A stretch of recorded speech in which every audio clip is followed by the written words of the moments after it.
Hi, my name is Trevor Fall, and for those of you who may not know me, I've taught English for over 20 years and helped with the CLB levels over the last 7, 8 years. I've also been training English as a second language ESL teachers since 2017.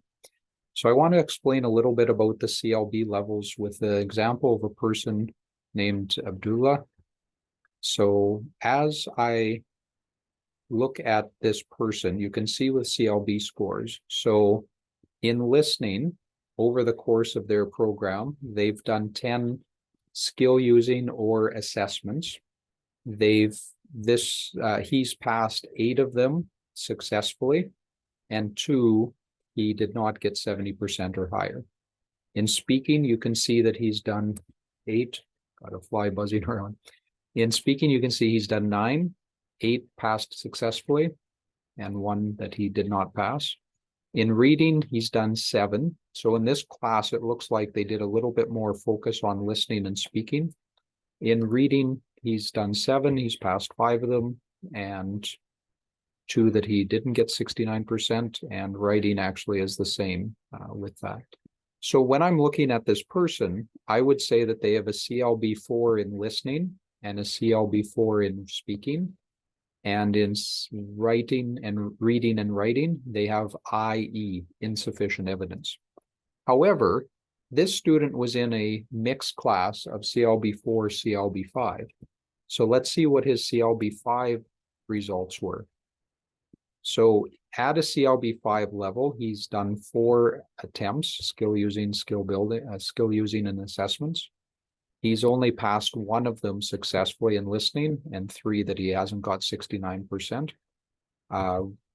Reading is that he's done more readings. He's passed 4 of them and not passed 3. In speaking, he's had 11 activities, 11 artifacts, skill using or assessments, and he's passed 9 of them. And in writing, he's just done 6 in total, so passed 4 and 2 that he has. So if I'm looking to give this person a CLB score at the end of the term, okay, so listening, he's had 8 at CLB 4. He's only had 1 successful at CLB 5. So he would be given a CLB 4 score. In speaking, he has a CLB 4. He's done 8 successful. But at CLB 5, he's also done 9 successfully.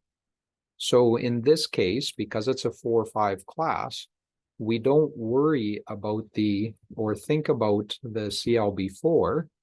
We just look at the higher score, and that's what would go on his report. So he would be given a CLB 4 in listening and a CLB 5 in speaking. Then in both the reading and the writing, for CLB 4 and CLB 5, he has not passed enough attempts, so he would be given IE. So if I go down to the category, that's where you can see listening was a 4, CLB was a 5, and reading and writing, it's insufficient evidence. Now, sometimes students say to me, but Mr. Trevor, that means that I failed. No, you haven't failed this program or these levels. When students come into the program, they have a certain range of scores. So let's say, for example, CLB level upon entry. So let's say, for example, they had a listening of 3. I'm just going to write this out because I didn't make this into a chart. Let me just make this font larger. So when they first entered the program, listening was a 3, speaking was a 4, reading was a 3, and writing was a 3. Okay. So this is where you may see on your report. Let me just space this out a bit so that we can, okay. So you may see on your report And this is maybe getting a little bit more confusing, but hopefully not. So this is what they came in with. And when I'm looking at this, and I'm looking at what score. So in listening, they went up to a 4, a CLB 4. So the 3 then becomes a 4, as you saw further down. In speaking, they came in with a 4. They completed 8 CLB 4 successfully, but they also completed 9 at CLB 5 successfully. So they came in as a CLB 4 in speaking. Now they have a CLB 5. And then with some reports, if there's a space for it, they would actually retain. So you haven't lost what you've already done. So they would retain the CLB 3 in reading and the CLB 3 in writing. It's just that they have to complete a few more to go to a CLB 4 or 5. So in reading, they have to do 3 more successfully. Same with writing. And or if they're in a 4 or 5 class for the next year. So while they're doing some of the CLB 4 assessments, they're also probably doing some CLB 5 assessments. And so they have to complete 4 more at a CLB 5 level in reading and writing. So they keep what they, like you see where they started, let's say in September, that's where they had started with the 3s and 4s. So during the year, they've actually grown quite a bit.